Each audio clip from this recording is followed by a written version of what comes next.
Well, wasn't that badass? That was a wonderful music from, excuse me, Imminent Rain, a very talented metal musician.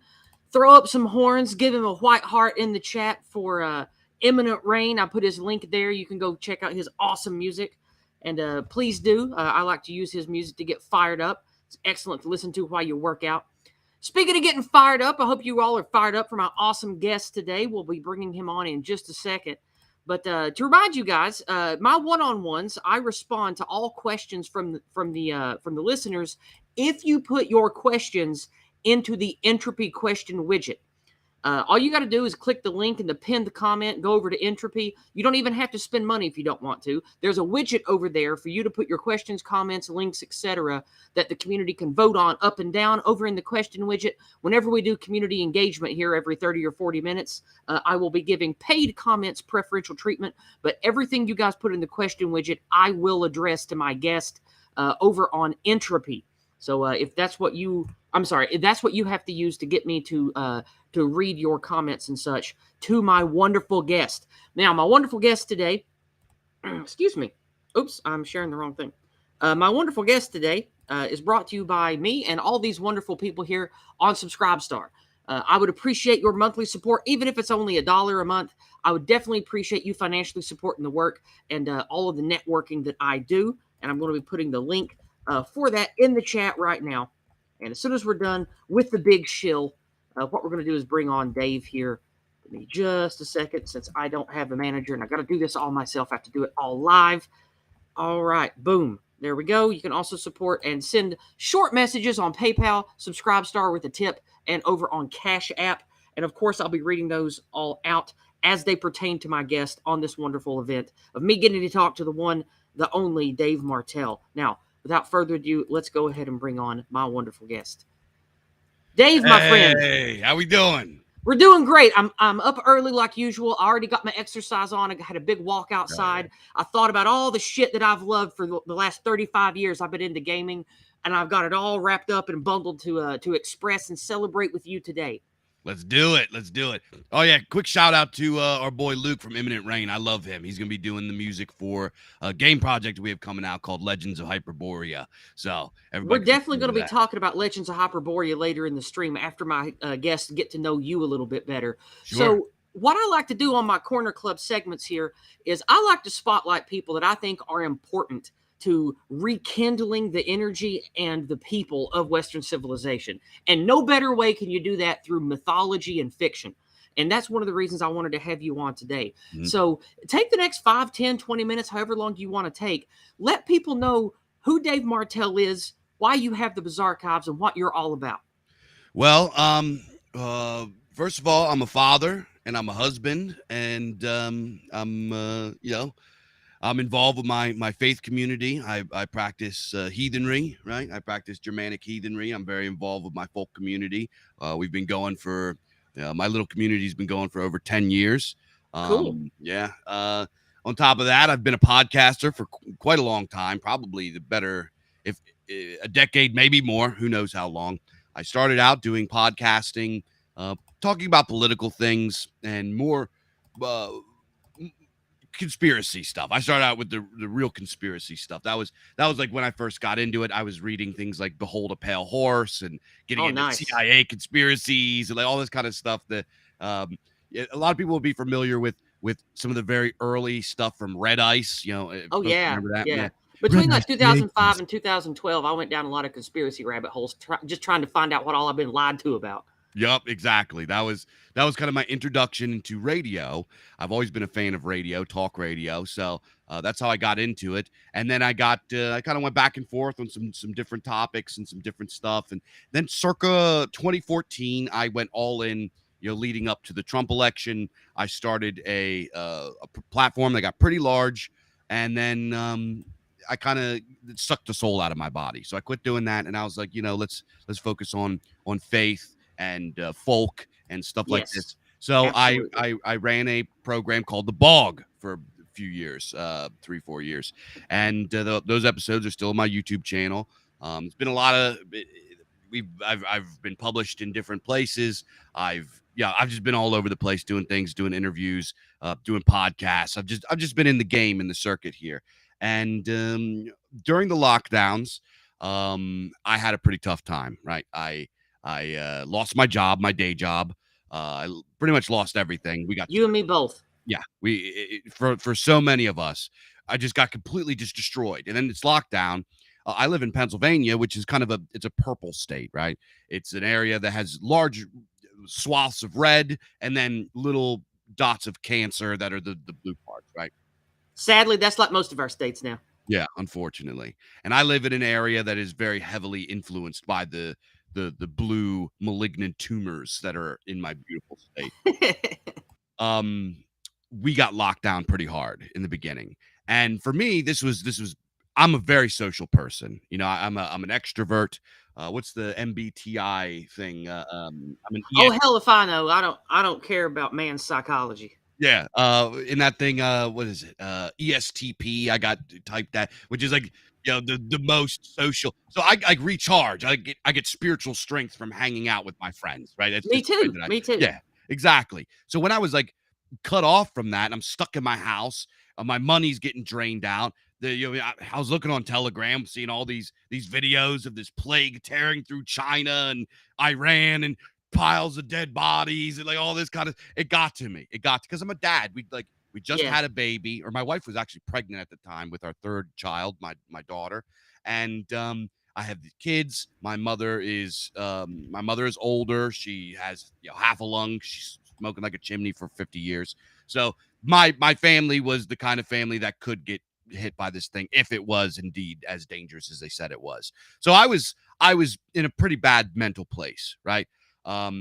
So I was like, I gotta do something. I gotta create something. I gotta deal with this misery that's just eating me alive. So I was like, I got $200 left over from this stimulus check that they sent me. I'm going to use it to create something. And I was like, I want to create something that I love. So I looked around at like kind of all my buddies that are adjacent to me that are doing publishing, the great Mike from Imperium Press and these other guys. I was like, God bless the folks at Imperium Press. oh my God, geniuses. These guys are, I think so highly of these guys.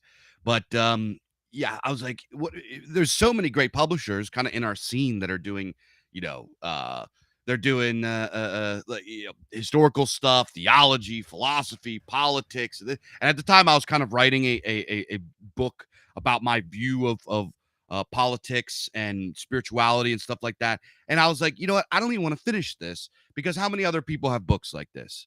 What am I going to just throw the same thing into the pile for people to read? And I'm sure people will like it, but I don't know. I wanted to do something. That's why a couple years ago I started doing what I do, because I was really passionate about politics. I was passionate about culture. I was passionate about all this anti-white stuff. I was always passionate about all the anti-male, crazy, gay, trans stuff. I hated that shit. Yeah. But I found out that my voice was small, and I didn't need to be doing content 1,000 other people were doing. I didn't need to be doing that. My passion was in gaming, inspirational creativity, and networking people together who were passionate, funny extroverts like me and you who want to make a difference. And so that's why I started Discordant Dragons. It's a little bit of politics, a little bit of gaming, and mostly just a bunch of people of similar mind getting together to hopefully constructively bitch about clown world and inspire others to not give up and to fight back. Yeah, exactly. I love that.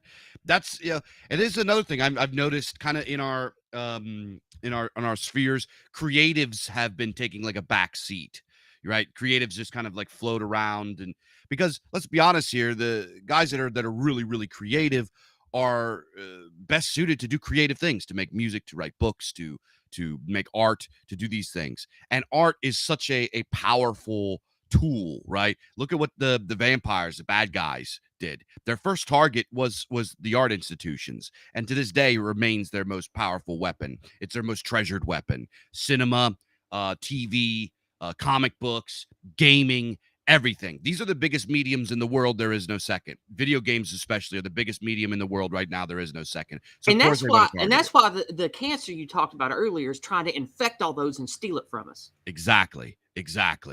But so what I wanted to do was, I was like, all right, I want to get into this publishing thing. I love old school fiction. I love it. I adore it. It's my favorite shit, right? I love Conan. I love Lovecraft. I love pulp. I'm just a crazy pulp guy. I love the style of pulp fiction. So I was like, I'm gonna create something that is sort of a pastiche, but is kind of new too. Something that's a little bit gonna be kind of more familiar to people walking around today. So Yeah, me and my husband call that the new old because we've been making Mhm. games since the 90s. So, like, we love making our own settings and stuff. Hell And yeah. starting about 2010, 2012, we said, you know what? 3.5 was okay, but Wizards is fucking cancer because that was back when all the pedo stuff and all the grooming Yeah. stuff was coming out about them. Big shout out to Jeremy the Quartering for helping expose all that garbage. So we were like, you know what?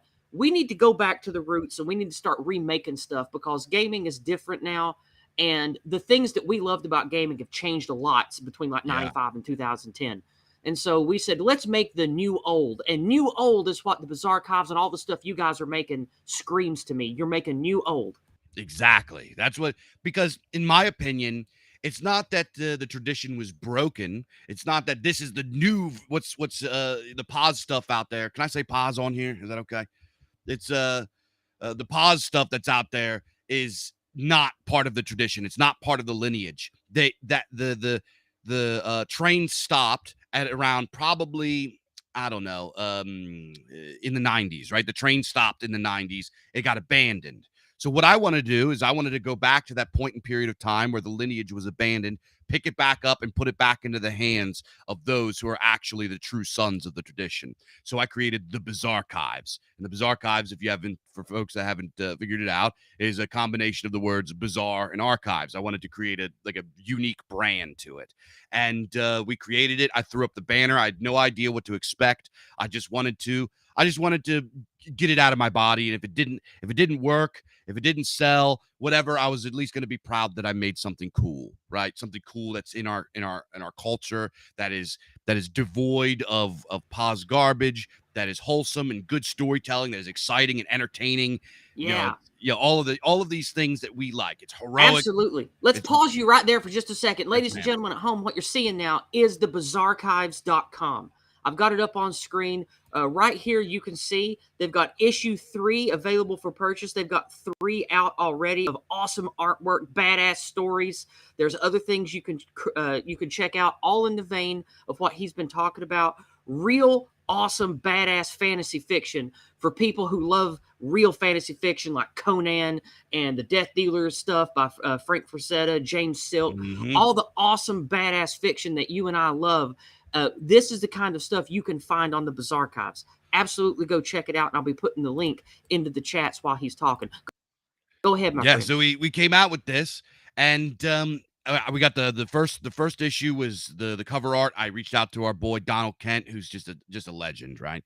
And I was like, Don, you got to do me a base cover. So we did. We worked out our business end, and he drew me just a really awesome cover based off of kind of the introduction that I wrote for the story and for the beginning of the book.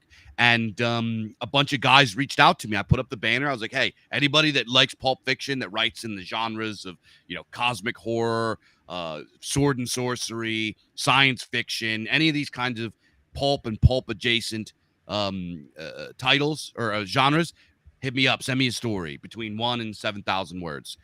These are all Donald Kent covers, right? All of them? The first 2 on the left are. The third one is actually by a Finnish dude named Arturi Kivela, who is also going to be the artist in our video game, which we'll talk about later. Well, he does great work, too, because in my opinion, Donald Kent's one of the best comic artists I've ever seen in my life. Like, his work is amazing. And I could definitely tell the one on the left was his. I'm pretty sure the middle one was. I wasn't sure about the one on the right, but that's a Finnish gentleman. Yep, Finnish guy. Yeah, actually, a lot of folks think that Arturi's is also Donald Kent because they're not. If you look really close, you can see their style is different.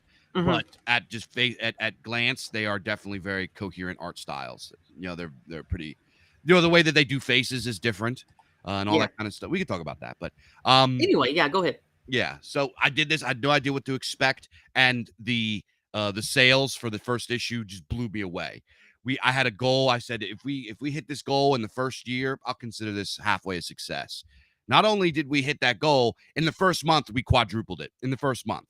And I was like, I didn't realize that people would be this into this kind of fiction. I thought it was going to just be a niche thing and whatever.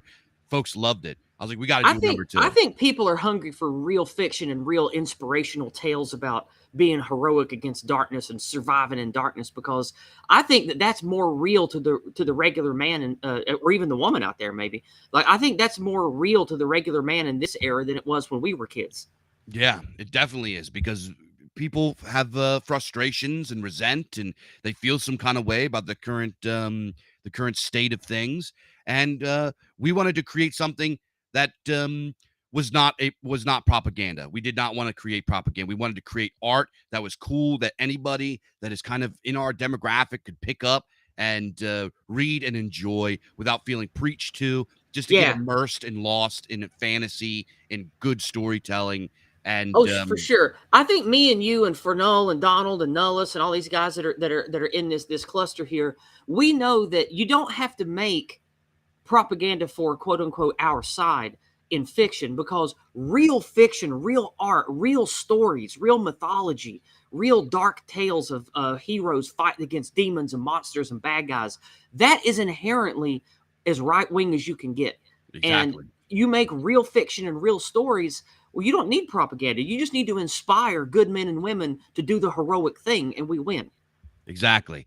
I sort of reject this kind of dichotomy of left. There is that which is natural, and that which is part of the order, and that which is the natural state Oh, of absolutely. holy, or of a healthy society and a healthy worldview. And then Hmm. there's that which revolts against it in favor of what is ugly and grotesque Yeah, and I, subversive. I agree with you on that. And for those people listening, they know me regularly. I always say I don't care about the left right dichotomy anymore. It's what's natural, normal, and functional for the people in your culture. It, like, I don't like the left Exactly. right divide, but for normal conversation, I often use left and right just because it's so ubiquitous. So forgive me. Yeah, and people, I argue that we shouldn't abandon those terms, because if you say left, right, in common parlance, people understand what you're talking about. If we get into like the, uh, Dumazillian, Dionysian dialectics, or so like something like that, normal people aren't going to have any idea what we're talking about. So if we say, hey, this is kind of like leftoid garbage, this is based right wing stuff, people know exactly what we're talking about. You know what I mean? But so when people ask me, I get this Uh-huh. question a lot. How do you create stuff that's not subversive? How do you push back against the subversives? Well, all you have to do is make a story where women are beautiful, men are strong, having children is good, bad guys get killed, nature is good, order is good, and like that's about it. You'll have a strong, healthy, handsome white guy killing bad guys, swooning with women swooning over him, and you've made right wing propaganda. You know what I mean? Like you don't even need to go into all of this kind of Yeah, stuff. yeah, it's like you just have to speak the truth, man, because the I don't like to say the left, but like all these evil oligarchs, all the cancer, all these vermin that are wanting to, turn they want to invert. And if you using the whole Christian literary terminology, like the people controlling everything, they're satanic. They've Yeah. inverted the great order. They want to make women men. They want to make men women. What's right is wrong. They made God's self and all this other garbage. And all you have to do to dispel those lies is make an inspiring story that speaks the truth about people and reality and faith and shit. Exactly, which is why they want to retcon everything in the past, right? They want to re-envision the myths. They want to re-envision. They want to pervert the sagas and the tales of the ancient world, the ancient sacred poetry. And that's The, why they finally came for Tolkien. exactly, they can't have that because Tolkien. A normal person looking at Lord of the Rings or the Hobbit or the Silmarillion is going to say, "Oh, this is just a regular heroic fantasy tale." They're not going to think that this is but to the bad guys, that is Yeah. opposition, so they must destroy it, right? Yep. So they view what we view as natural as their enemy, so Yeah. they have to rewrite it. So all we have to do is just continue the tradition of writing regular, what we view as regular, healthy, normal stuff. That's it. Absolutely. Now, let's move away from the Bizarchives for just a second, and let's Sure. show people your YouTube channel real fast. What we're going to do is encourage people to follow your YouTube channel. I'm going to pop that open and show everybody. This is Dave Martel's channel. He's got more subs than I do now. That's good. Why am I not subscribed to you again? God damn it. I get unsubscribed from people I follow on this fucking platform all the time. Yeah, me too. God damn it. All right. Dave Martel is at Dave Martel at YouTube. I'm going to put it in the chat for everybody. Yep. There we go. I'm pretty lazy with my YouTube channel. I do we do live streams. I put up videos that are kind of promos for Bizarchives. So once in a while I'll do a song or something like that. You know. So I don't really go that hard on my YouTube channel, but you can go sub over there. You get updates for books coming out. You get to hear my thoughts. I think I'm gonna get back into a schedule of streaming and everything like that. But if you ever want to do a regular stream where you talk about gaming, what you're building, and you want to have people on to share their ideas, I'd be glad to be on any streams you want to do, because I've been making my own games and I've been into gaming since the 86, 87. So I've been into it for a long time, and I'd be glad to help and share my ideas and help you network as best as I can. I'd love that. So on your channel, I'm sorry, go ahead. I was going to say, speaking of games, I do have a tabletop game that I'm going to have coming out pretty soon. Sweet. Is it going to be hosted and live streamed? You're going to upload podcasts of it? Like, how's that going to work? Well, we are going to publish it. It's going to be available for purchase. And we're going to do some live streams playing it. It's going to be, it's different than D&D. It's very, very light. It's a 3D6 system. It's kind of its own thing, and I think that tickles my GURPS engine. I delved deep into the GURPS stuff for about 5 years and got to understand it. And while I appreciate it, I don't use it anymore. But I appreciated the model of, we're going to create this Bible, this encyclopedia of mechanical possibilities, and then you, the creator, take of it what you will, and you build the system you want to use from that. I thought that was a pretty cool idea that the Steve Jackson people had. Yeah. And speaking of old school obscure role-playing games, I just noticed right beside me I have a supplement book from Rifts. Oh, I remember old Rifts. I had a lot of Palladium stuff back in the 90s. I remember that. Yep, this is Palladium Books presents The Rifter, your guide to the Megaverse. God, Rifts is wild. I played a little bit of Rifts with people. It was so crazy. It was awesome. It was almost anything goes. It was great. Yeah, it's pretty cool. It's I don't really play it very much because making a character is an ordeal. Yeah, the mechanics I didn't care for. The other stuff was weird and cool about Rifts, but the mechanics were kind of for me. A little weird. All right, let's get one more thing up on screen here real quick. This is, we mentioned Imperium Press earlier, and this part of Imperium Press here is this is how you can be part of the patronage program for Gumroad. You want to tell us about Gumroad and how that pertains to what you're working on and what you're building? Sure. I have the pleasure of working with Mr. Mike on a podcast that is associated with Imperium Press called Culture Dads, where we get together and we do deep dives, do retro pop culture for folkish and dissident minds.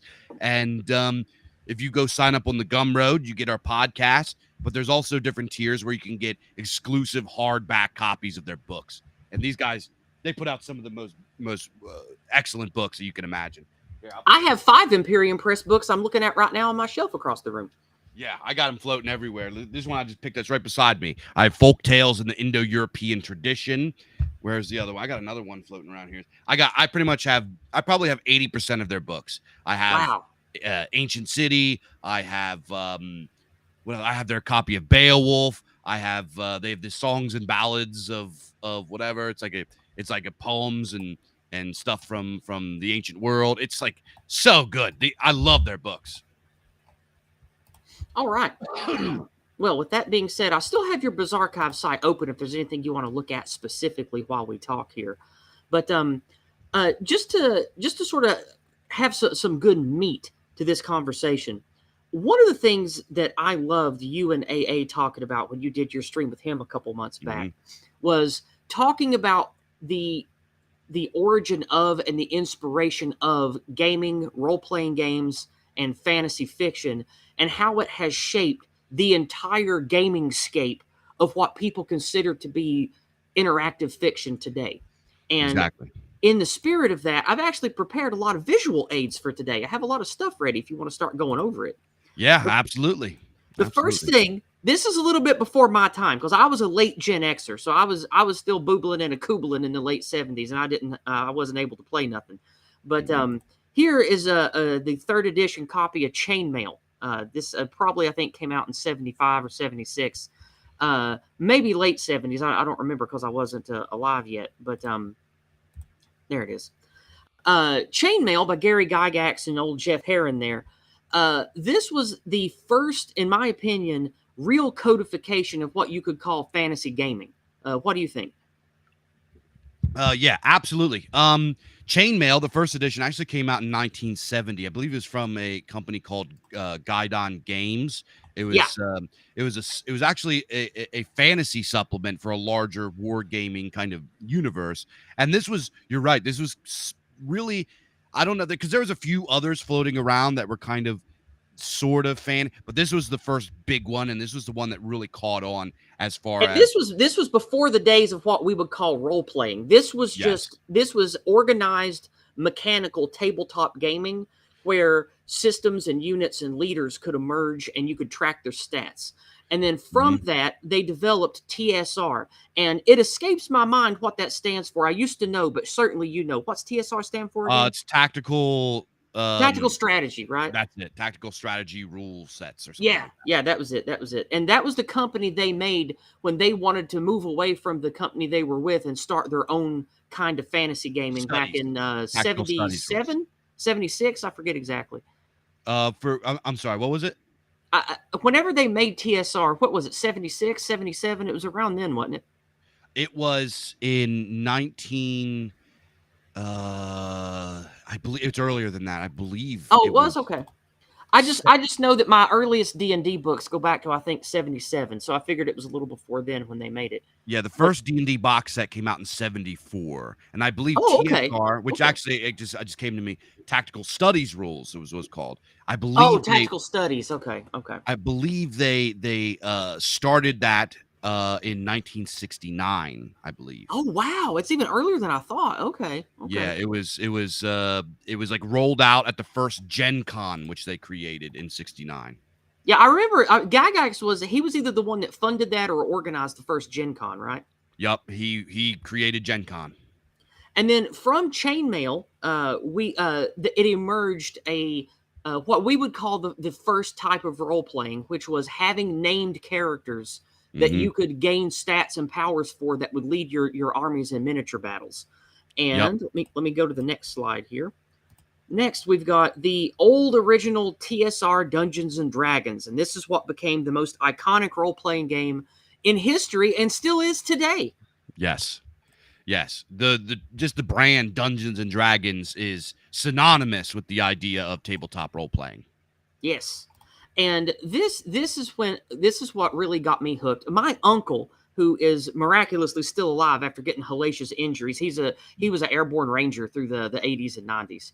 And him and his military buddies, they loved gaming during their downtime. And when I was a kid, he got me into it, much to my family's chagrin, because they were big-time Christians, and they weren't idiots, but there was a lot of this D&D Satanist propaganda at the time. Yeah. Surely you remember back then.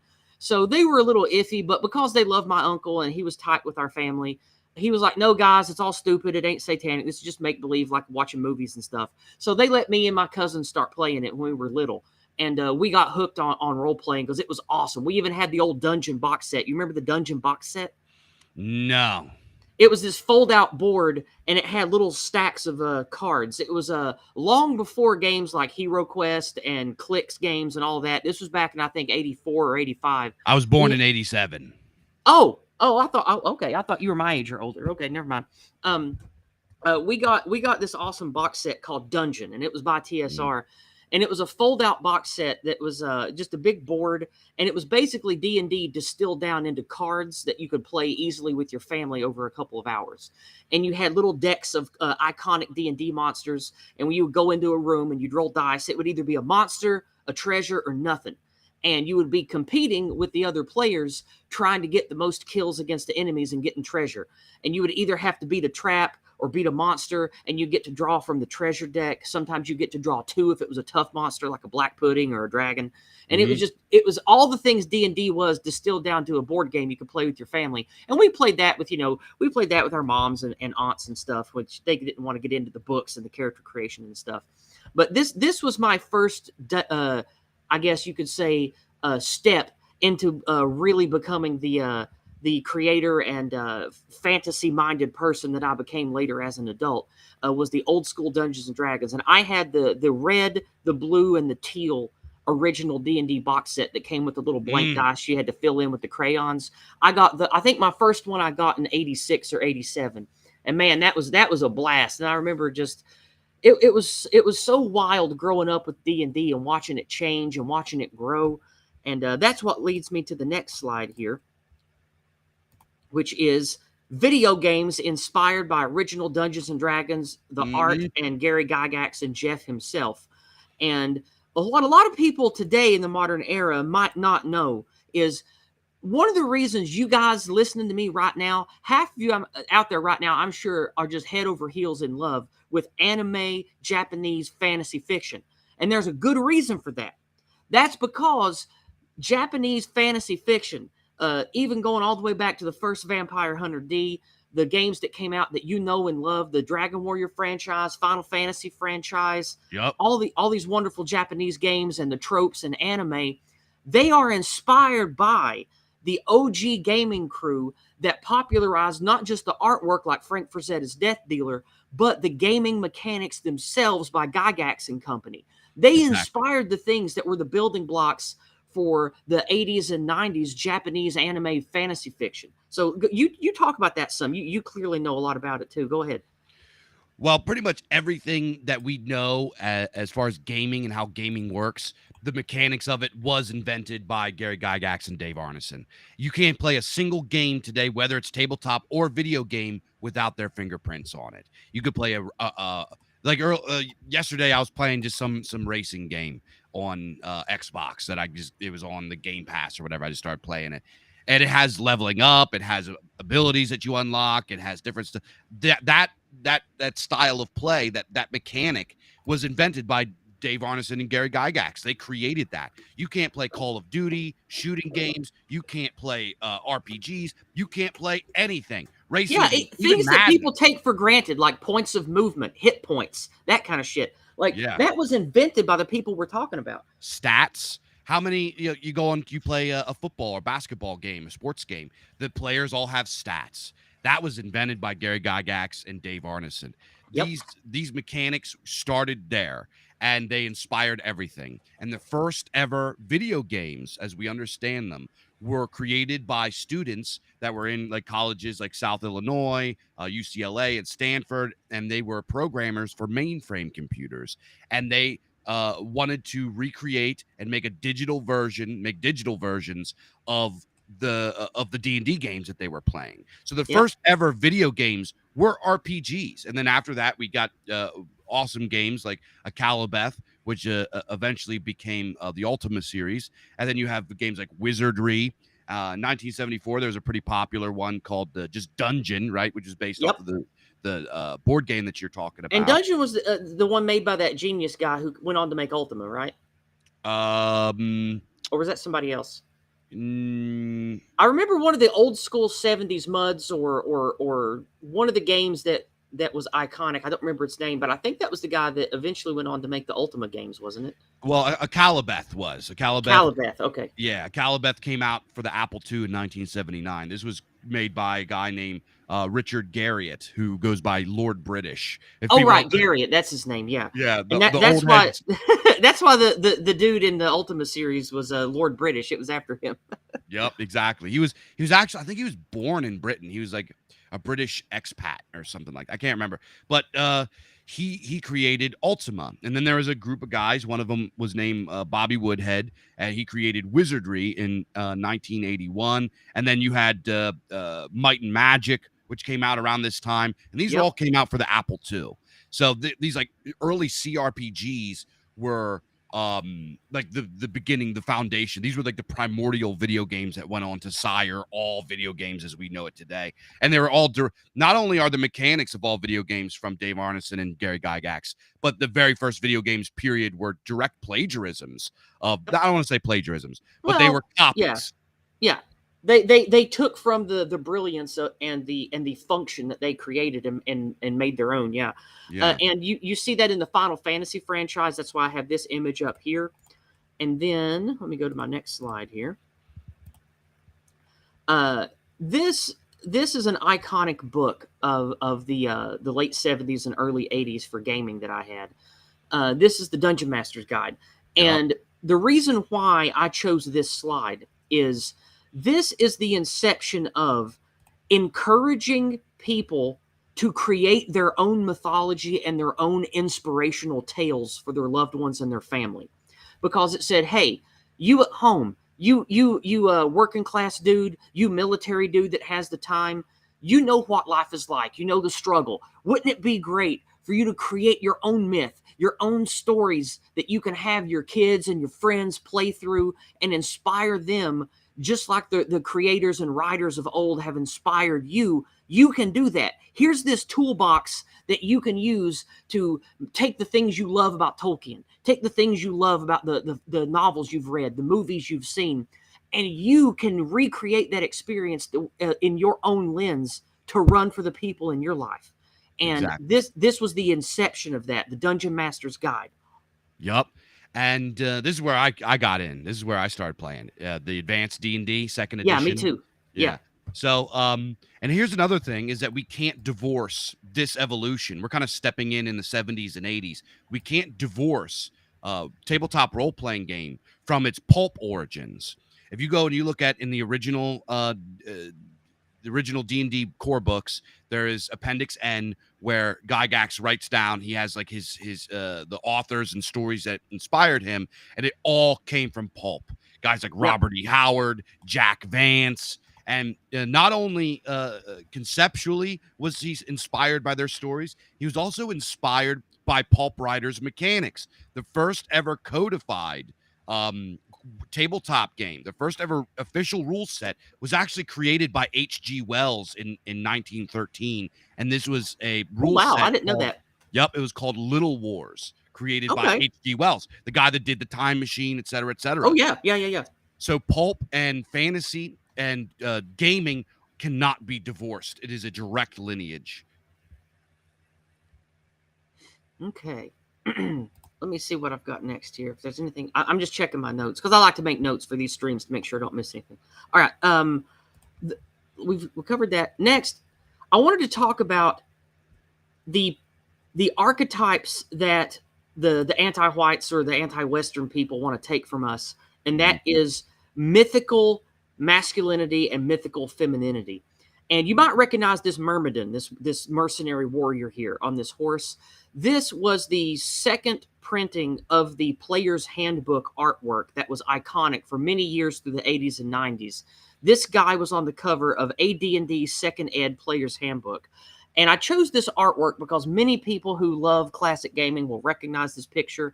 And one of the things that, in my opinion, this kind of gaming, it inspired so many comic books, graphic novels, video games, dozens of spin-offs and splat books that are still being made today. The reason why they want to take this from us is this is how we keep alive the mythological archetypes of what men should aspire to be and what women should aspire to be in service of those great men.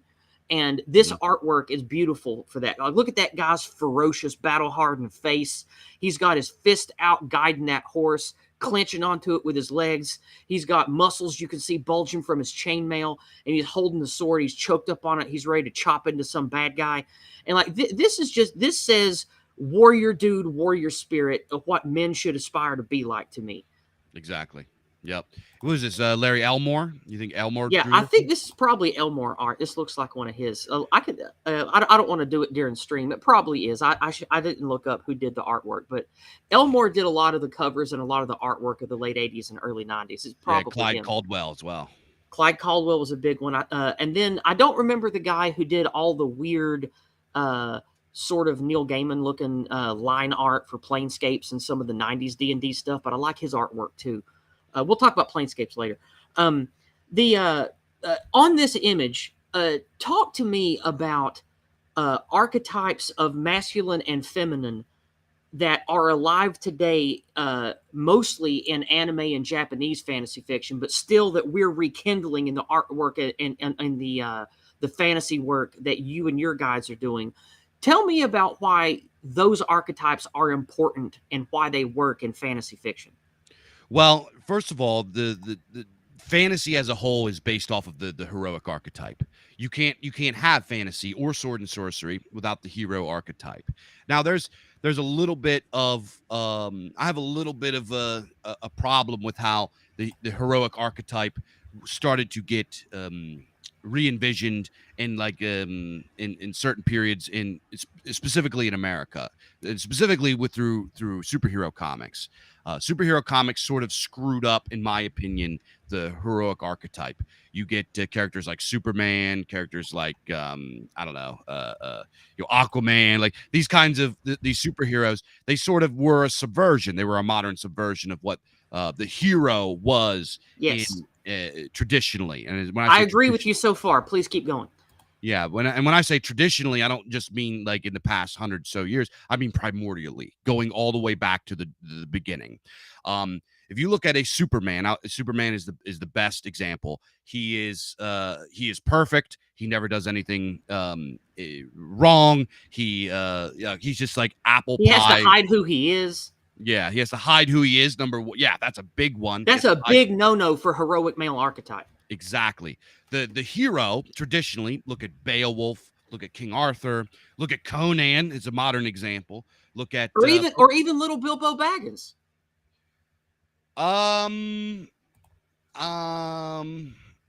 I would say Frodo. Aragorn. I meant Frodo. Excuse me, not Bilbo. Frodo.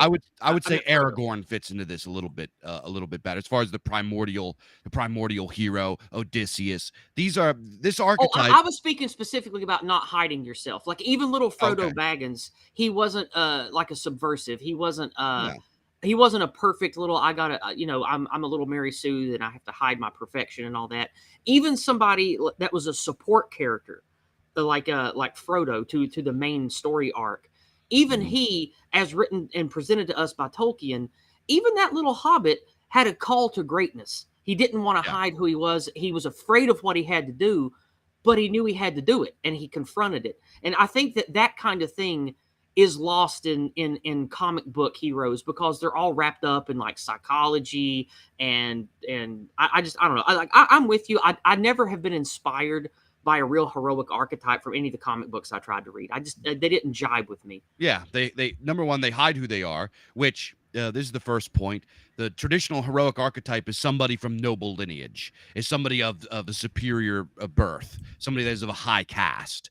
This guy here on this horse, he is probably the son of a great line of warriors that descends all the way back. He knows who his family tree is. He knows that, and he probably believes that his family descends from the gods, or knows that his family descends from the gods. Or if you go into later Christian medieval times, descends from God. Right? This is what they believed. A lot of the royal families in the medieval ages, at least in the later medieval ages, said that they're bloodlines of Christ. That's why a lot of Christian monarchists and old school Christian people that believe in the stuff we believe in, they don't call it the Great Order. They call it the Divine Order. Exactly. So lineage is the disposal of lineage is one, a subversion of the heroic archetype, and two, it was kind of tailored to appeal to liberal sensibilities, modern liberal humanist sensibilities, because the idea of a superior station of birth that our ancestors had forever is abhorrent and immoral to the liberal. I had to mute myself. I puked there for a second. Yeah, it's what it is. For a modern liberal walking around, the idea of royalty, the idea of stations of birth, they want to believe that everybody's equal. They want to believe that there's egalitarianism. They want to believe that anybody anywhere in the world can become a genius and rise up to greatness and like all of these kinds of things, where in the ancient world we understood that this was not possible for an average regular Joe Schmo. This was something that was part of being of superior birth. And that's what people would believe it was divinely ordained, or you had the blood of a mythical ancestors, because we know some people are born with just amazing gifts. We're not all the same. Some people are born to be an Aragorn, to be a Gandalf, and not everybody and it's in my opinion not just wrong, but a cripplingly evil lie to say that everybody's the same and everybody has that potential. And you see this played out in real life, especially with my generation, where my generation went to school and they told all of us when we were kids, you can be the president if you want. You can be an astronaut if you want. You can be a they told scientist. me them lies in school too, even back in the 80s. Yeah. And the fact of the matter is that your parents are both, like say, sorry, little Jimmy, you can't be an astronaut because both your parents are only like 101 IQ. You are probably going to be 105 IQ max. You do not have the intellectual capacity to become a scientist. You're just not going to be smart enough. You weren't born with the genetics for high tolerance of stress plus the cardio physical genetics necessary to pass all of the extreme astronaut tests. You just physically can't be one. Sorry, little Jimmy. Yeah, it's exactly right. So we got told this lie, and what happened? You have catastrophic failures. You have a bunch of vampires that made big piles of money off of half-wits and mid-wits going to college and pissing away. And you got a bunch of self-righteous loser soy boys that have delusions of grandeur because their parents and their cancerous society told them they should. Exactly. So let me shift gears just a second on you here. We're already about an hour in, so I wanted to shift gears a little bit. I'm long on this topic here. I wanted to stay on it and talk. Oh, just a second. I lost my thought thread. Damn it! I hate it when that happens to me. Forgive my my scattered brain. I have ADHD. I don't take meds for because it's bad for me, so I don't take it. Same. So I get scatterbrained sometimes when I'm excited.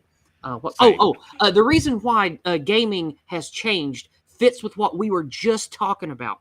Look at, because we were talking about not everybody's cut for greatness, right? You look at gaming now. You look at how they shifted gears with 3.0. With 3.0 and all the gaming that came in the 2000s to now, you design a character that by default automatically is an amazing hero that passed the test, right? You go back to the gaming I started with, the video gaming I started with, the tabletop gaming I started with. Why do you think they said this is how you roll for stats? You're going to get losers sometimes, but you got to play them until they die. They said you make a stable of characters. You want to make a fighter? You roll up 10 of them. You give them all different stats. You give them all similar backgrounds to what you want to play in the end. And a lot of them are going to die. They're not going to make it. They're going to fail that saving throw versus petrification or paralyzation. Yep. They're going to get destroyed by death effects. They're going to get murdered because you roll bad and fate was against that character and he gets cut to pieces by goblins on his first adventure. Sorry, he didn't make the cut. His heroic journey is over. You got to do another one. Like that was all gone and wiped off the table. Like that even that sentiment is gone. And that's why I think what we're saying is true about the subversion and the feminization of even the basic building blocks of having heroic fantasy characters. What do you say to that? Exactly. And not only that, but the mechanics itself are created to appeal to liberal sensibilities.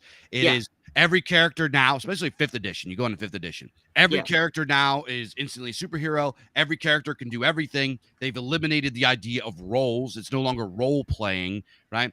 Role playing is you play a role. You have a specific set of skills. You fulfill a specific niche. The thief could only get thief skills.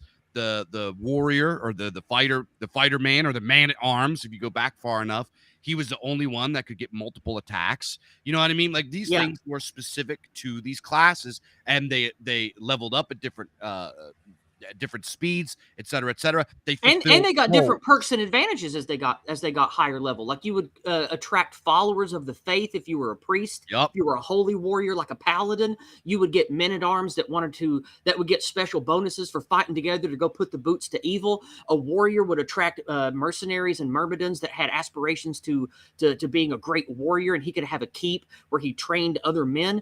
And it was encouraged back then that that's where your next characters would come from. You would have a character that had a nice heroic arc. He'd get to level 9, 10, 12, whatever, and he would be ready to retire because not only did he not want to die, which was very possible even for high-level characters back then, you would want to say, okay, well, if we're going to game together for a long time, me and my family or me and my best friends, it would be cool for our characters who made it to actually retire and become part of the legend of the gaming that we're building together. And the characters we play next are connected to them. Maybe my fighter, maybe he had 5 sons, and I'm going to make 3 of those sons possible warriors and put them in my first level bin of characters. And if they die, it's going to dramatically change because maybe if they all die, then maybe my samurai Rokugan character will take great shame because his sons all failed and he commits seppuku, like that kind of thing. So it's like that element of gaming just doesn't fucking exist in modern gaming, not even in the mechanics. They don't even support that anymore. And not only just the mechanics screwed it up, but they've completely eliminated the incentive for these characters to have individual roles. They wanted to get rid of particularity. They wanted to get rid of difference. These are people that are inherently against differential ontology, so they want everybody to be the same. So what has happened with, and this is why 5th edition and 3rd edition, why Wizards of the Coast have destroyed tabletop gaming, is in original D&D, you could get XP from gold. You could get XP from doing different tasks. The wizard gets XP from casting spells. And they were assigned differently, too. None of this universal XP shit. Yeah, universal XP has pretty much made everybody a warrior. Everybody is just incentivized to kill. Everybody has bloated hit points and is a superhero.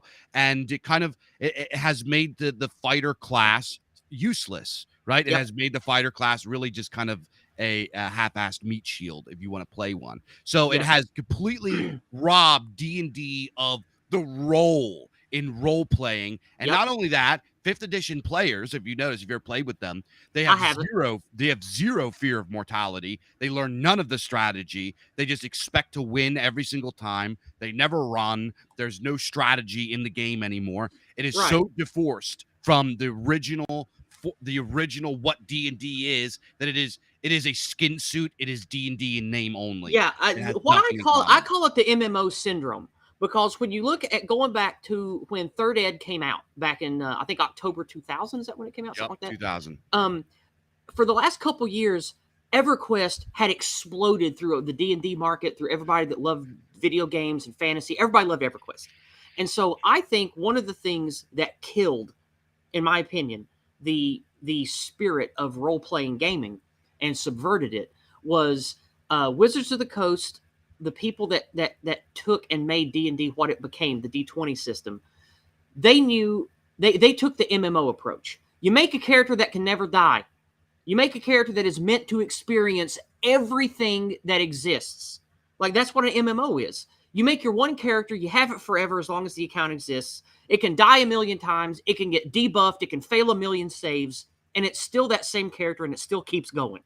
And that is absolutely counter to everything that came before, all that we've talked about for the last 30 or 40 years of gaming.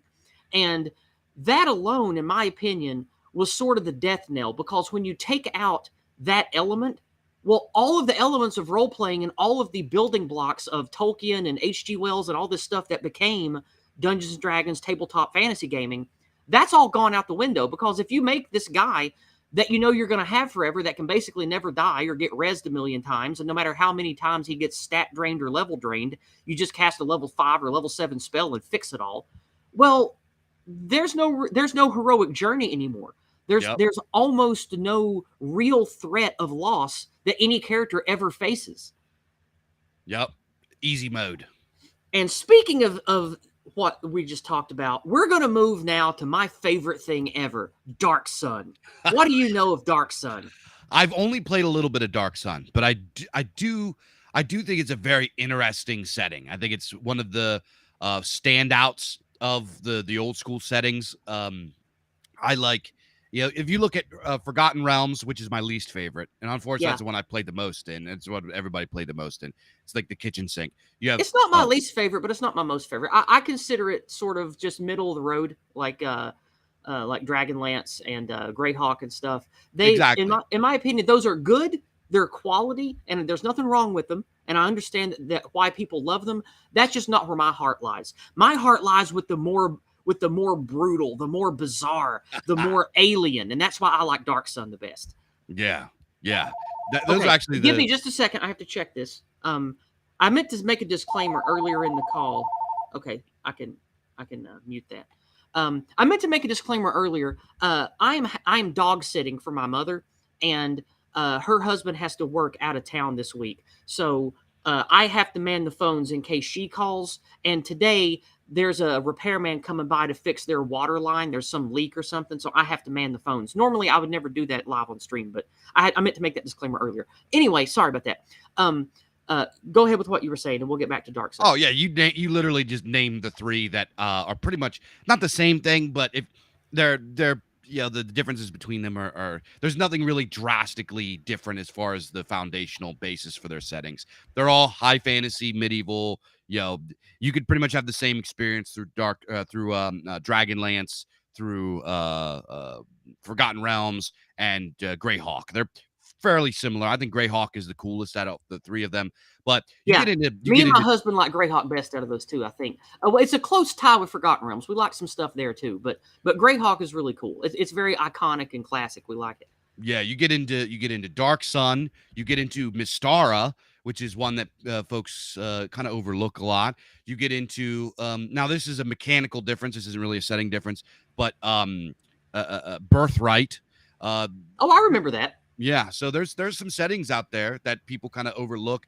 Obviously you had some of the other splats that weren't as big. You had what was it? The Aztec one, Mezteca or something like that.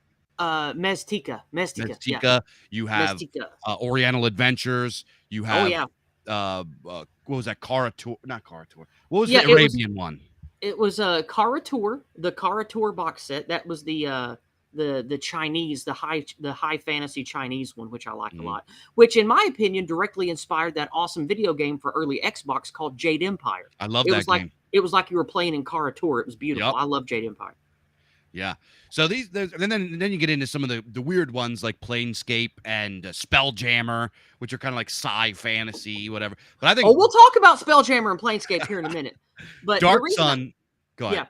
The reason I segued us directly into Dark Sun is this is the most brutal, in my opinion, and the most realistic of you have realistic problems in a very unrealistic setting. Mm-hmm. Dark Sun is a game setting where you are playing on a world called Athos. It was the original world for mortal kind that the gods made. And the original people they made were a lot like a mix of Tolkien halflings, Dragonlance Kinder, and idealistic biblical humans, where they had the gift of gods, the word of gods, and the entire world was for them to enjoy love, art, explore what magic would be, what psionics were. And they were the original mortal people, the original species that the creator gods of the D&D universe made. That's the origin of Dark Sun. Now, you don't play that in the Dark Sun setting. This is many, many, many, many, many thousands of years ago. Well, what happened was they lived in a lush, beautiful, wet world. And then there was some evil that got in, and we'll skip all of that. And these people, they started trying to become gods themselves at the god's chagrin. And the gods eventually sealed off Athos from the rest of what they were making because the people became too evil. And the original sorcerer king called Rajat, he elevated some other really evil people that wanted to create some kind of weird, dark, we will become the new gods utopia. And of course, they ended up exterminating many of the species that the gods made. They killed every one of Rajat's 13 disciples was known as the killer of a certain species, like the killer of lizard men, the slayer of orcs, the killer of men, that kind of thing. And in their pursuit to godlike power, they started to destroy the world itself. They would suck energy from the world. They would eat the ley lines. They would destroy the oceans. And that's why Dark Sun has the Dark Sun. Eventually, Rajat made the lens that he tried to suck all the power of the gods through the star of the world itself into himself. And that's, of course, backfired miserably because he was a villain. And it destroyed his entire world. It destroyed him and unmade him. That's why he's a disembodied ghost-like thing in the ether storm. And so you play in the aftermath of that many, many thousands of years later, where all these evil, decrepit sorcerer kings, most of them still live. Most of them are harken back to the being original disciples of Rajat. Some of them aren't, but everyone lives under the shadow of these godlike beings of dark, evil, hate, lust, and jealousy. And you have to live in a savage Conan the Barbarian world where even magic itself is dangerous. Like you have to, this is the only world I've played in, I've seen, where you can have magic powers, you can be a badass D&D warrior or wizard or priest, but you still might die of dehydration or sunburn. Mm-hmm. You have to worry about being captured by powerful evil entities that want to use you as a slave in gladiatorial fights just to make the rich, sycophantic, dark sun or dark god worshipping sycophants happy in whatever sick, sadistic, slave-like role they want to put you in. And the whole role of the game is you having to survive and fight back against this unimaginably dark, oppressive evil. And one of the disclaimers in the first book is you're going to die, accept it.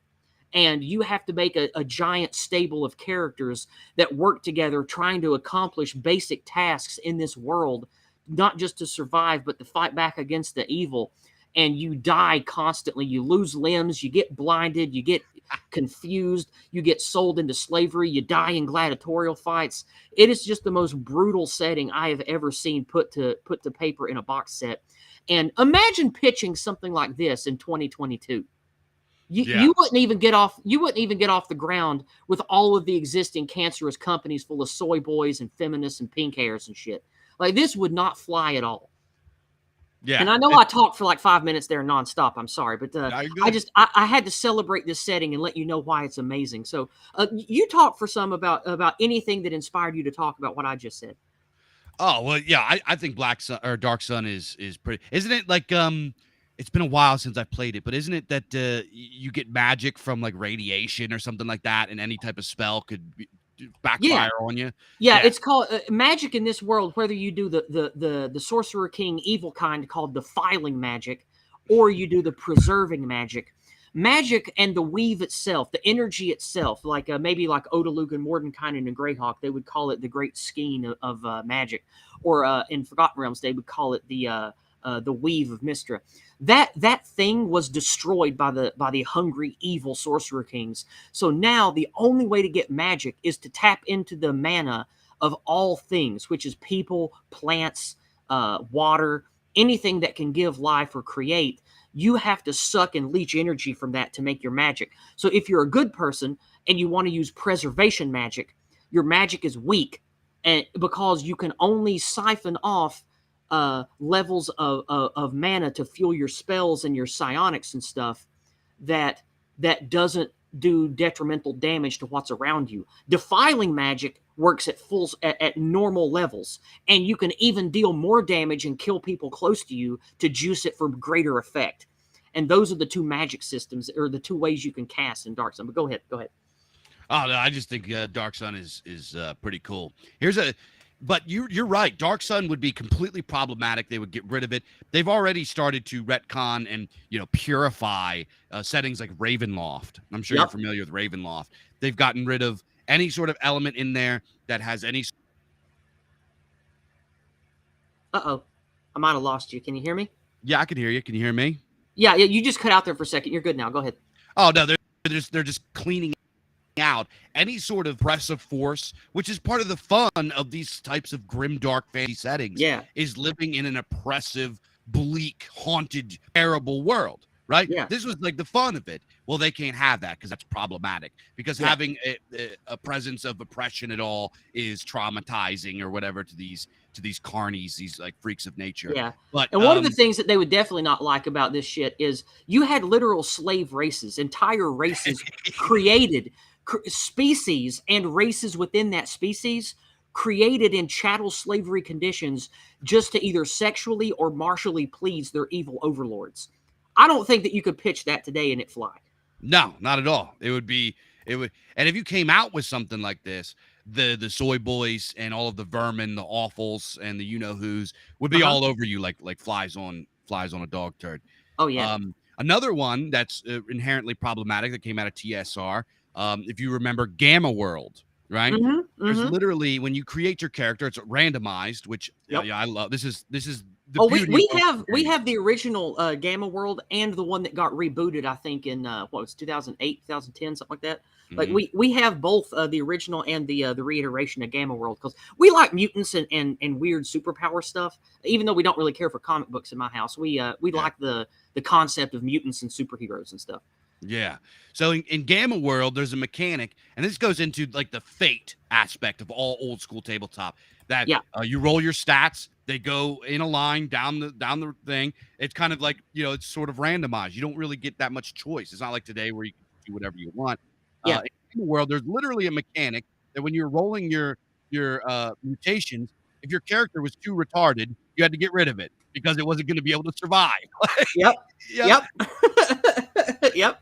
And the graphic for this, I'll never forget. It's so hilarious. It shows like a guy with this big bloated frog face. He's got legs for arms. He's like just completely just ridiculous, this mutation. And it literally said if your character cannot survive, if it is too mutated, you have to discard it and roll another one. Pretty much, yep. If your character is too retarded, we got to get rid of it. You got to do another one. And imagine if that kind of thing came out today, be like, oh well, you have to get your character a wheelchair because everyone is valid. And, my God. Oh God, it's just a wheelchair. Yeah, Wizards of the Coast. If you guys aren't familiar, they came out with a magic item. It was called like the something is like it was basically a magic wheelchair if you want to play a crippled character that isn't hindered by being crippled. Yeah. Cast a spell that restores your legs. I know. It's like the whole conceit was ridiculous on the face of it because it's like that kind of regular crippling can be alleviated in childhood with the first or second level priest spell. So that kind of malady doesn't exist in a fantasy setting with the kind of magic you have, dumbass. Yeah. I know. And I don't know. And I also don't really like settings where there's too much magic. I think if magic is everywhere and it's not mysterious and it's not I think in gaming we call that a high magic versus low magic setting. Yeah. Yep, exactly. High fantasy, low fantasy, exactly. I like low magic settings like Dark Sun, where a magic scroll is actually a bizarre and awesome magic item because you're like, holy shit, I found a scroll that can regenerate a limb. I better keep this hidden and save it in case something bad ever happens to me. Yeah, exactly. It's that kind of shit. Exactly. But we could, for sake of time, like we've been on this for 15 minutes. I just wanted to bring up Dark Sun as an excellent example, a shining gem in all that D&D was of what I think embodies the real heroic struggle against crushing darkness. Now let's move to something that is a little different from what we talked about. Oh, here's just some more awesome artwork that I really love and slave tribes is what I was talking about. This shit wouldn't fly today. You couldn't have this shit. But anyway, here's more great artwork of this is Dragoth, the undead dragon. He is one of the oldest and most powerful of Rajat's chosen, but whatever. All right. This is Planescape. Now, this is the first step towards modern cancer, in my opinion. Planescape still had old D&D mechanics and old D&D ideas of you're not special. If you become a hero, that you were fated to be because luck was with you, that kind of shit. It still had that. But this is what started playing with the outer planes and the potentia of thought and will to power. This is beautiful to me, and I love this because I like heady, weird stuff. But I think this was probably the last good, real, original D&D setting and idea was Planescape. And Planescape is really went sort of off the rails a little bit with the possibilities and potentia of what playing a character in a high magic, infinite possibility, infinite iteration of possibilities was. This, in my opinion, is Monte Cook's best thing. Monte Cook was he made the Diamond Throne setting. He was integral to lots of the mechanics ideas and prestige class and setting ideas in 3rd edition. Monte Cook is a brilliant guy. He's made a lot of great stuff. He was heavily involved in Planescape. And Planescape is sort of like the the the last expression of real gaming of the high fantasy version or the high magic version, where, in my opinion, Dark Sun was the last great expression of the low magic expression. What do you know about Planescape, and have you played the iconic video game Planescape Torment? I did play Torment. I never. It's been years and years, so I don't really remember a whole lot. But Planescape is it's when they like pretty much you can all of the different settings exist at once, and there's kind of Yes. like this like congress of different Different outsiders and angels and devils. yeah. They all have agents that meet at this one at the plane the point of concordant opposition, which is where all of the planes come to this one neutral magic dead place in the middle of reality. And there's a big city that lives in a donut, a Torah shape, called Sigil. And in Sigil, anything goes and everything goes. There are agents and people of all realities, of all planes, of all faiths, and all everything that have different expressions there. And it's very weird. And that is sort of the role playing hub where you have characters and your characters meet to, like, you might sit down at a table with an Ossiluth Bone Devil of Beator and a Beastman of the chaotic good Beastman planes, and an old venerable wizard from a material plane like Oworth, which is that's Greyhawk. And you guys have to solve a weird cosmic problem that affects your different factions and all these different planes of reality. And they hire the players to go to different worlds and different things and do weird, mind-bending, world-altering stuff to try to solve problems in the multiverse. Like, really high concept, weird fantasy application of high magic, high concept stuff.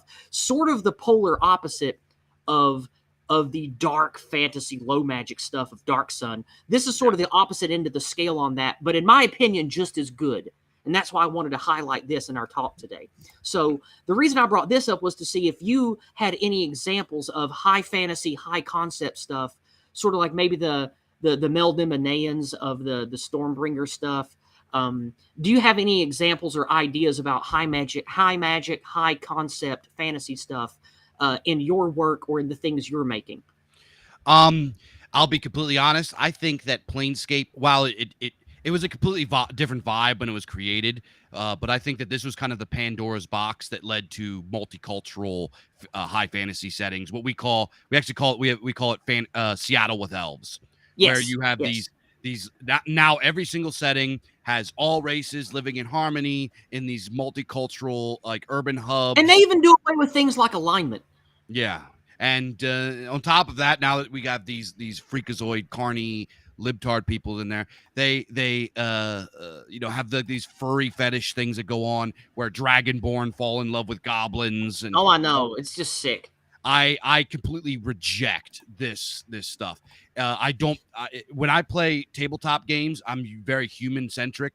I actually don't even really like to have elves and dwarves in my settings. Yeah, I we're human centric when we play too, because we feel like it's our heroic myth in fiction form. yeah. Why would we play in a setting where humans are gone or they just don't exist or they're not important? Like, we always play a human centric campaign. And it's also pretty hard for me anyway, even just like elves, for example. How is it that you can get into the mind of an elf? An elf lives, thousands of years. They have a completely different relationship with their own mortality. They look at the world in a completely different way that is alien to how humans look at. And then not just that, how is it that playing like a lizard man, for example, is even possible? A lizard, a reptile doesn't have a frontal lobe. It doesn't have personality. It is a completely cold alien mind, and it views you as food. How is it you can be friends with a creature like this? It's like Yeah. these types of like multicultural fantasy settings. I hate them. I think that Planescape. I'm not going to knock on it too hard because in its time it was something fresh and it was something weird and it was something out there. But what happened with Planescape is it opened Pandora's box to lead Yeah. to these Seattle with elves settings that are Yeah. monstrous, in my opinion. Yeah, it's Planescape. I like, my mind is full of possibilities. I'm a creative person. I like the idea of getting to explore a multiverse and seeing what different iterations of the material plane would be like, different iterations of whatever. Like, that stuff is cool to me, but I do think that, like you said, like even in the 90s when this came out, because of video games and internet and just mass communications and how everything was getting corporatized and televised and what's a good word, merchandised, that's the word for it, getting merchandised. This was sort of the only real, in my opinion, quote unquote sinless expression of what I'm talking about. And everything after this, it's just, you see the pause getting in, you see the cancer getting in. Yeah. And even, and maybe this box set is responsible for that. It's unfortunate because I love it, and I lived it and played it when it came out with my friends, and we didn't play it like cancerous modernity would play it. We played it Yeah. like real old school heroic gamers would play it. It was And different so in its time. We have to yeah. keep in mind that sometimes really cool innovations lead to slippery slopes. Oh yeah, totally, totally. Yeah, like well, like a good example is just, smartphone technology. Like, you know, if high-minded moral people were the ones responsible for smartphones and interconnectivity and apps, yeah, you would have to deal with the technological problem that, old Ted Kaczynski warned us about, and that we've seen play out in civilizations before when things get off the rails with tech advancement. You have social problems. Like, we would already have to deal with that even if high-minded, good moral people were controlling that. But that ain't the case, is it? No, you've got all these bugmen, all these evil anti-white actors, all these soulless, materialist, corporatist douchebags. They're the ones in control of mass communications and smartphones and apps and social media and all this. So it's like, even something that could be great or could be used for good oftentimes seems great at its inception to people like us, but then of course it becomes a tool for evil. And I think that you could say that about a lot of forms of government and economics and a lot of the shit that's been done socio-politically in the last few hundred years. But that's a topic for a different time. Yeah, But I would actually disagree with that. Oh, okay, go ahead. Yeah, this is for a whole other stream, but Sure, no, disagree with me all you want. That's fine. I would raise the question: these evil people, these bug men, and everything that are now in control of these things. Is it that they were in control of that, or were those people bred and put into power by the technological situations that preceded it? I would say yes, both chicken and the egg are true at this point. It seems like that. I think that people like us that understand and appreciate heroic tropes and reality and man's place in the great order, I think people like you and I can think of high concept fantasy fiction like Planescape without it being cancerous and damaging. But if this becomes popularized, just like if you can look at moving away from monarchy and divine right based rulership of the previous era, and then moving to things like liberalism and democracy and shit, I think that good people of the past could have theorized those systems being good, but they weren't good ever. And now that we've had them, they have created and promoted the bad element. So it's kind of chicken and the egg at the same time, I think. But regardless, that's this is sort of a lofty topic. We can get lost on. Yeah. So that, I think, is I got one more slide. Oh yeah, this is just cool artwork for Planescapes that the same guy that did the artwork for Vallejo, I think is his name, Boris Vallejo. Yeah, he did a lot of awesome, iconic artwork for Dark Sun and Planescapes and other fantasy books and novels and stuff. And this was just Planescape art that I liked. So this cover reminds me of Elric. Yeah, Elric Melniboné. Yeah, definitely. And that was I forget the name of the books that was all from, but they were really iconic, and my husband loves them. I don't read well because I don't take meds for my ADHD, so it's really hard for me to read novels. So he just to spill some private tea, one of the ways we bonded over like 15, 16 years ago was he would read me fantasy fiction, like the Elric Melniboné stuff, because I couldn't read. But anyway, that's topic for another time. All right. Well, that's all my slides, so we'll go back to this view here on Restream. Now, that was that long talk of us talking about chainmail to Planescapes, right? That long arc was what I wanted to get us to the last part of the stream, which I want you to talk about specifically the video game that you're making and the people you're making it with and why. And I think that last like 30 or 40 minutes of us talking about all that stuff is an excellent lead in to the why and the people of the video game you're making. So let's talk about it. Well, okay. Well, the video game that I'm producer of is called The Legends of Hyperborea, and it is the lead dev is you guys are gonna be familiar with him, the great, brilliant Mr. Fornall. We have Arturi Cavella doing art. We have the great Dinostorm doing animations and character design. We have a really awesome crew of guys. We have Luke from Imminent Rain is going to be doing the music. I'm doing some of the voices. Like we're all coming together to make this thing. And we're creating a video game because one, I think that the video game market is ripe for the taking. I think that the fiction publishing market is ripe for the taking. I think that the tabletop market, I think all of these art institutions that we sort of take for granted are just ripe for the taking. I think that we could be the barbarians at the gates for these institutions. Legends of Hyperborea is a game that is sort of a reaction to the modern AAA games, and it kind of returned to the roots of what heroic fantasy gaming is about, which is simple fun. It's just simple fun. There's no obviously we want to get rid of the pause and the garbage and everything in there. We want things that are Western positive, I guess you could say. Yeah, so that's a good way to say it. Yeah, So especially for mixed company, avoiding saying white and just saying Western is good, because everybody who knows, and the people who don't won't be ran off. I think saying Western's good here. Yeah, because it's like, and yeah, it is white positive because all of the heroes are European, Yep. but I don't want to, like, if a cool Hispanic guy sees it and thinks it's cool, I don't want to like drive him off. You know what I mean? Yeah, exactly. Yeah, like we want heroes that would align with us and support us of any kind to celebrate us and be a part of what we want to create. Yeah, like I have a friend that one of my best friends ever. He's a Puerto Rican guy. He loves all this shit. He's in with me. He's completely based and red pilled. He's my boy. And like he would be like one of the biggest lovers of this game. So yeah, it is white positive, but it's also Western positive, and it's just positive as a whole, right? Yep. There's no gay stuff in it. There's no trannies in it. Can I say those things? I'm sorry. You can say whatever you want on my channel, my friend. Okay. There's no pro sodomy stuff at all. Completely gone.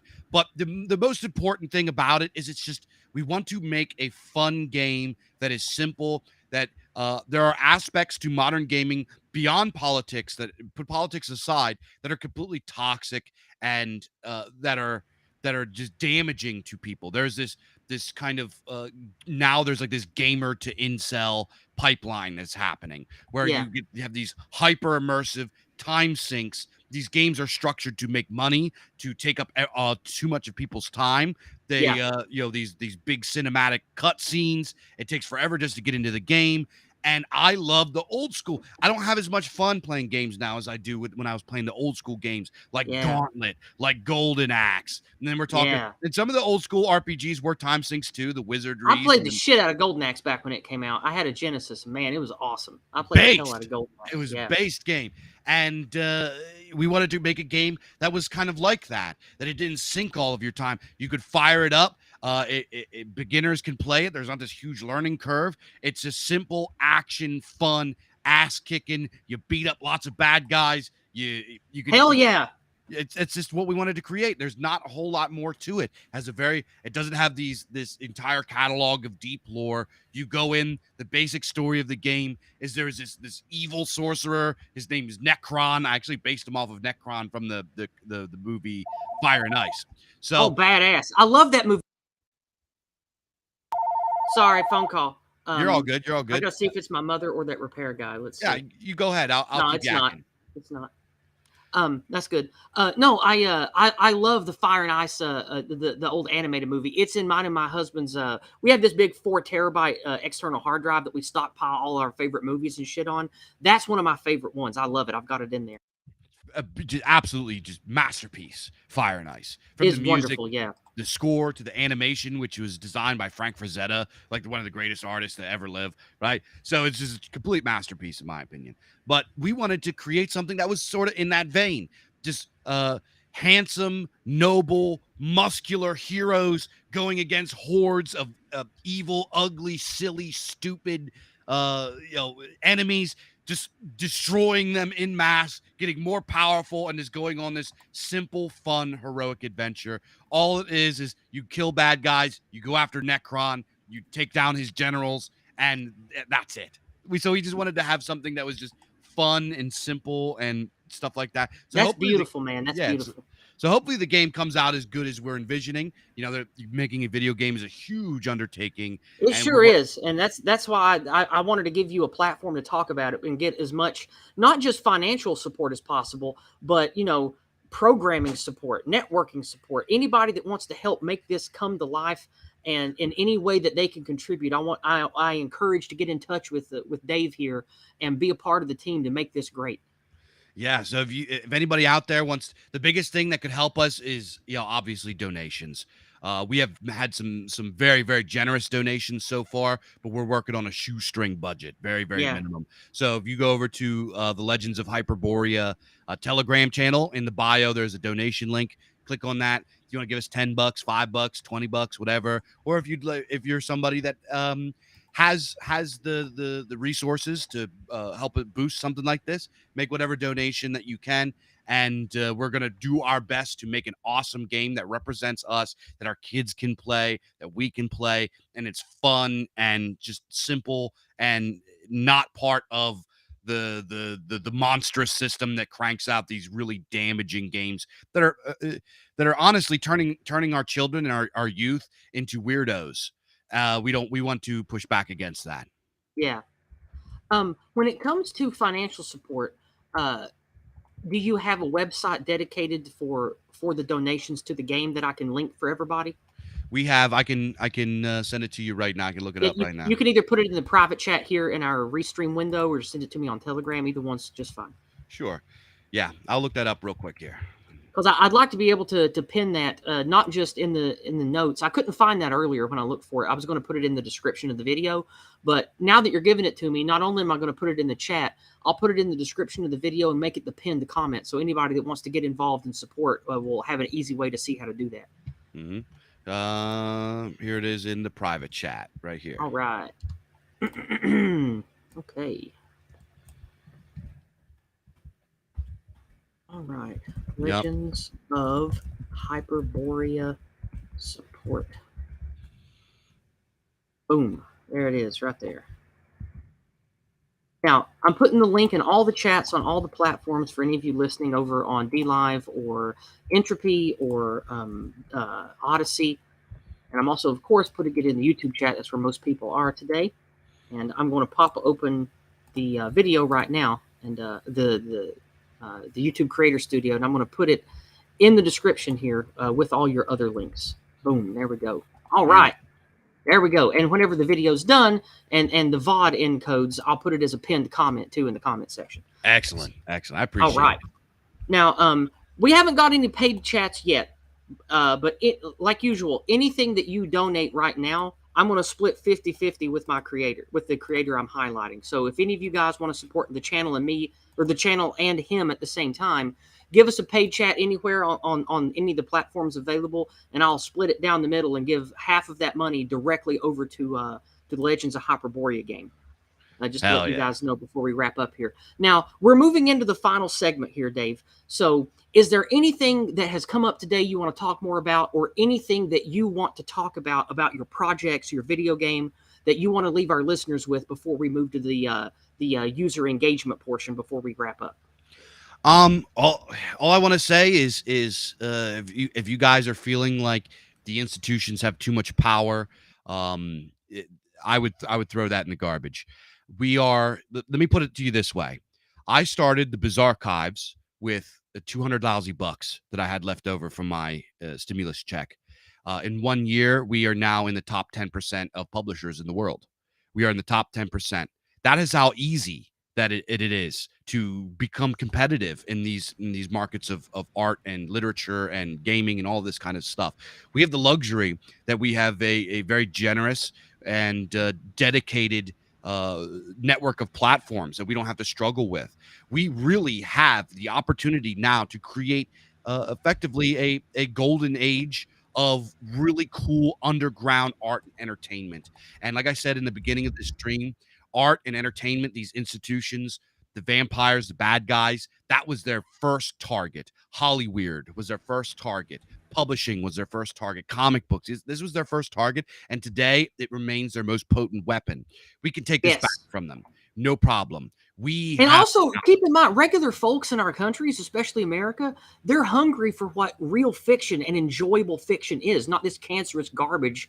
Every time that they go to look at Netflix, every time they go to Amazon, every time they go to a gaming bookstore, every time they look online for a new video game, what do they see? Cancer. They don't see the heroic myth of their people reflected back at them, and they're hungry for people that will give them that. And also put all of that aside, the stuff that these weirdos are making just isn't good. It's bad. It's bad art. They're not talented. We are talented. What was it? There's a smart guy sometime in history said the working class is lumpy with talent. I'm telling you, the Bizarchives, is it the most polished? Is it the most professional looking thing out there? Probably not. I do it all myself on my computer. I taught myself how to do the layout and all this stuff. We've had people help us. Yeah, we've been working with very little budget and all this kind of stuff. So it's a little lumpy. It's not exactly, but it's a little bit raw. But that's part of the charm of it. People love this kind of shit. I remember being when I was younger, we had the zine culture, right? There were so many of these cool magazines floating around. Whether it was about gaming or music or whatever, and it was literally printed off of somebody's Xerox, and I was into heavy metal and Dragon magazine. That's what I loved when I was Heavy Metal magazine was the coolest, right? That was so based. But lots of sick art back in the day, man. It was awesome. Man, it was based, and we can recreate this kind of stuff. And the entry level for it is so easy now. If you want to publish a video game, you pay $100 and put it on Steam. If you want to publish a book, you could just throw it up on Amazon or BookBaby or Lulu or talk to our good friends over at Imperium Press. Exactly. We have publishers. The sky is the limit for us and the stuff that we do. We just have to get together and work and get it out there. And as a guy let me tell you, I'm a hustler. If you threw me in the desert, I would come back with new sneakers and $100 cash. This is the kind of person that I am. I have Bizarchives copies in my trunk. I carry my cards around. Anybody I see in public that I think is wearing a t-shirt of like a horror movie or something that I think that they're good. Even if you're somebody that looks like somebody I think that would like the Bizarchives, I'm going to strike a conversation. And let me tell you, I make so many sales with this, and tons of Bizarchives readers aren't even from our spheres, wouldn't even have an understanding of what we're talking about as far as like critiques of liberalism and modernity and all that. They don't even know what that is. But the great thing is they don't have to care. They don't have to. Yeah. Yeah. They just read the stuff and they're like, this is cool, imaginative weirdness. This is spooky. This is heroic. This is fun, right? It is good old fun. We are the ones that make this kind of fun, this kind of art, and it's meaningful too. It might not be as grandiose as the Sistine Chapel and the sculptures of Leonardo da Vinci and Michelangelo. It might not be the symphonies of Wagner, but in our time and place, these things are meaningful to us. And we need to kind of shed this shame and self-hate of being modern and look at the art that we create and remember that if Homer and Wagner and the greats of yesteryear, the ancient times, came today and we showed them our cool heavy metal songs, our awesome fiction, they would think that it's cool. You know what I mean? They would be, wow, that's crazy idea. This is so cool. So we need to shed that shame of being modern and really lean into what we're creating now, because what we're creating now is meaningful to us. And we are obligated to continue bearing the torch of this tradition, because if we forget, if we stop writing stories about heroes, we will forget what heroes look like. The biggest crime possible would be for us to stop creating. We must create. It is Amen, brother. I feel the obligation. same way. That's badass. Yes, absolutely. All right. Well, with that awesome delivery from Dave, we have a few pieces of community engagement on Entropy, and then we'll say our goodbyes and get out of here. We're going to start with the simplest question, which is from Vingel. Vingel says, "Hey, Dave, can you name one or maybe two or three of your favorite Lovecraft stories if you like Lovecraft?" I am obsessed with Lovecraft. I absolutely. Okay. Yeah. So 2 or 3 of my favorites. Oh my goodness. We gotta okay. I'll just obviously if you are brand new to Lovecraft, you got to go. There's a few short stories you got to read. You got to read Dagon. We'll say Dagon is what like started it all. That was like his first one published. And then if you want to get into some long form, yeah, man, this is gonna be tough to boil it. Okay, so you got to read Call of Cthulhu. That's you got to read that. At the Mountains of Madness, Shadow over Innsmouth, and Color Out of Space. If you read those, and then obviously there's Rats in the Walls, which is awesome. The Alchemist, The Tomb. He's just like, just go crazy. Go buy one of the big giant Lovecraft collections, like one of the books that's just massive and has everything, and just go crazy. You're gonna love it. It's good stuff. It's good stuff. My favorite is Innsmouth, shortly followed by Mountains of Madness. Those are my two favorites. Just all masterpieces. Right. Next question. We got two from Carnal Conservative. Our buddy Carnal Conservative is on his Shades of Dominion game channel in the YouTube chat here today. Awesome. Carnal has two things to ask us. Number one, he says, I have made a TTRPG. How do I tap into your network for publishing, advertising, and funding? Being in the top 10% is fantastic, and I'd like to be there too. What advice do you have for me on getting started? Get hooked up with somebody that has a platform. That's just the unfortunate reality of it. The Bizarchives wouldn't have been as successful. I would have not, and also let me put it like this: to be in this is how abysmal the publishing industry is. To be in the top 10% of publishers, you need to sell 1,000 copies in a year. You sell 1,000 copies of whatever it is in a year, you're in the top 10% of publishing. So it might not sound a lot, but 1,000 copies is a lot as far as publishing goes. And would you recommend he get in touch with Imperium Press with his finished work and see if they would publish it? Imperium Press does not do tabletop games and does not do fiction. They're very, very selective with these things. I didn't know that. Okay, because I knew that they did the kind of stuff that like AA writes and the other like Dissonant Right, Big Brain stuff, but I didn't know that they didn't do gaming. Yeah, they do historical and big brain stuff. Send your RPG to me. I'll take a look at it. Okay, there you go. So there it is, Carnal. You have all the links available to get in touch with him. I listened to the first gaming session of this RPG he created, and it's pretty fun. It's engaging. It's a mix of a lot of the things that we like, and maybe you'll like it too. The next thing is also from Carnal on the question widget here. He says, I have essentially introduced a multiverse of Dark Sun in my game setting. How do we create more games that encourage role play rather than just rolling dice play? That question is to you as well, Dave. Can you read it one more time? Certainly. He introduced something similar to Dark Sun as one of the multiverse options in his game, and he laughs. That was just him saying that.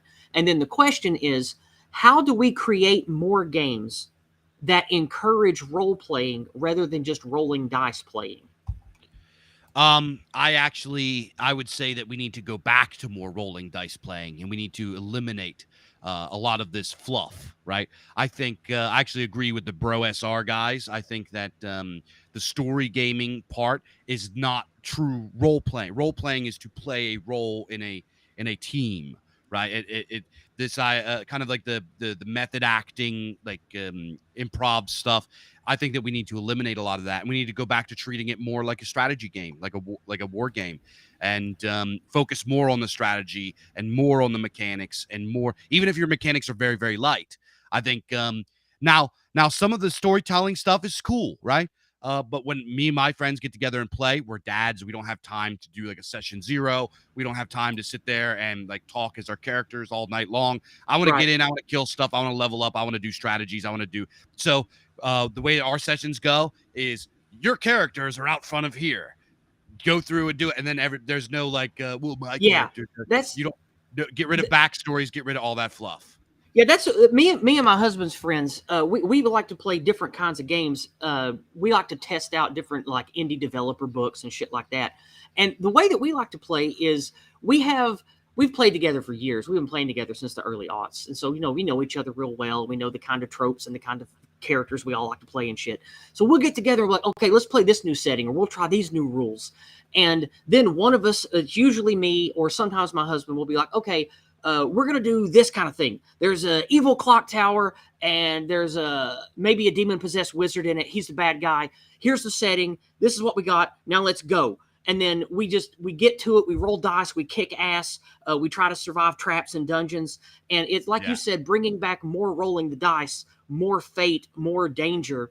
And that's actually more fun because we can get like an entire chapter of a campaign worth of problems done in like just sitting together and rolling dice in 3 hours than a regular role-playing group will get done in like 10 game sessions because we just hit it hard and we just start rolling the dice and bashing our way through stuff.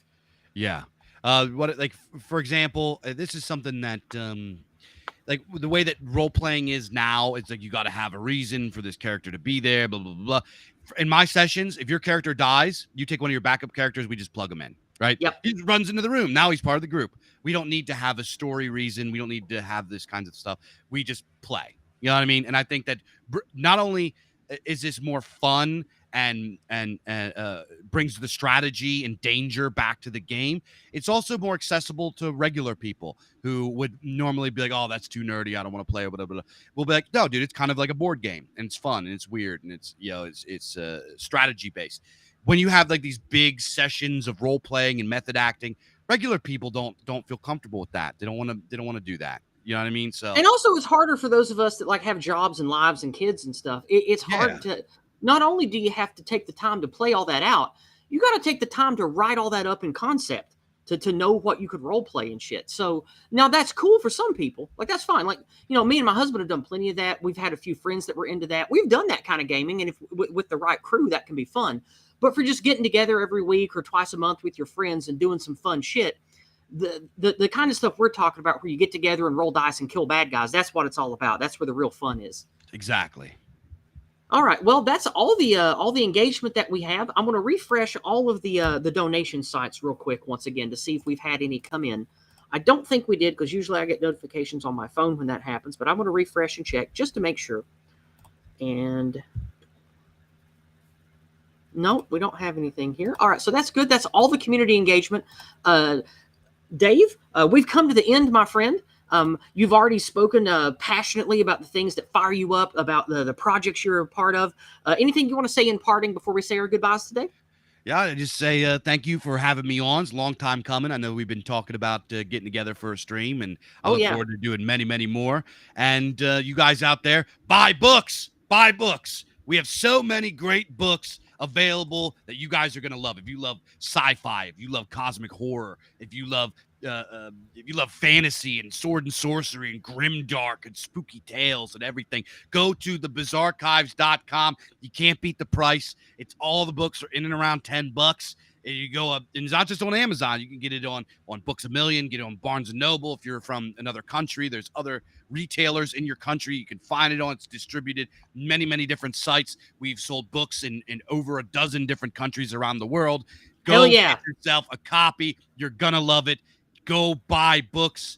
You're going to love it. If you give them as gifts, all kind of stuff. So the bizarchives.com. If you want to check out more, we got more pulp action and weirdness over at our Substack, the obelisk.substack.com. You can go check it out. Lots of great articles, all this kind of stuff. But if you sign up for it, it's only like $5 a month or $50 a year. You sign up for that, you get free ebooks every single month. You get Paranormal Transmissions, which is a series of people giving their eyewitness accounts of dealing with the paranormal. You get free stories. You get all kinds of cool stuff. We got T-shirts, all kinds of cool stuff. The Bizarchives, come buy books, buy shirts, buy this stuff. Financial support is the number one thing. And also, you're just going to love it. You're just going to love it. It's so much fun. Great community on Telegram and Twitter. Follow us on Twitter and Telegram at the Bizarchives. Lots of good stuff coming this way. This month, we are coming out with a cosmic horror, it's probably one of the weirdest, grotesque, bizarre stories we've ever created, called The Molybdus Articulate, from an author guys really, really like, named Shane Hawks. It's coming out. So if you love Lovecraft, you love all of that spooky cosmicism kind of stuff, you are going to love The Molybdus Articulate, which will be available very soon for only $9 American. $9 burger. Hell yeah. That's the best sales pitch I've ever heard in my whole life. I'm going to buy them all right now. You should too. Fuck yeah. All right. Well, with that being said, we had a great stream. Me and Dave will be talking again another day. Thank you guys for being here. Share the stream out. Let everybody know that you can get real awesome fiction and real people that love real things are making it. So get the word out and share the stream. Share Bizarchives. You know the drill. And I'll see you guys tomorrow for another conversation with a friend of mine. So good night and God bless.